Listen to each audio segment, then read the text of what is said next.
अजीज साथियों, जिंदगी में बचपन ही वो दौर होता है जब इंसान को किसी किस्म की कोई फिक्र लाहक नहीं होती। खाओ पियो मौज उड़ाओ। मगर अफसोस, कभी कभार ऐसा होता है कि बचपन नसीब ही नहीं होता। और पाकिस्तान में ऐसा लाखों बच्चों के साथ हो रहा है। यहाँ चाइल्ड लेबर आम है। यहाँ आपको चाय के ढाबे, मैकेनिक, फैक्ट्रियों, सड़कों, घरों, गर्ज ये कि हर जगह बच्चे काम करते हुए नजर आएंगे।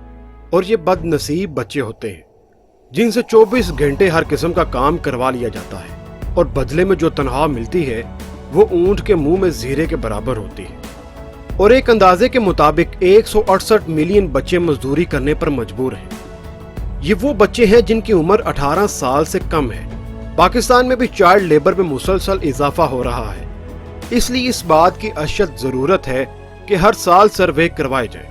ये बात जानने की कोशिश की जाए कि कितने बच्चे मेहनत मजदूरी कर रहे हैं, उनके साथ उनके मालिकान किस किस्म का सलूक कर रहे हैं, तो ही पाकिस्तानी बच्चों को गलत और गैर महफूज हाथों में जाने से बचाया जा सकेगा। उनकी तालीम और तरबियत का बंदोबस्त किया जा सकेगा। क्योंकि अगर आज हम बच्चों का ख्याल नहीं करेंगे और इनका जिस्मानी और जहनी इस्तेसाल होने देंगे तो कल हमारे पास वही बच्चे होंगे जो मुआशरती तरक्की में हमारी मदद नहीं कर सकेंगे। जरा सोचिए।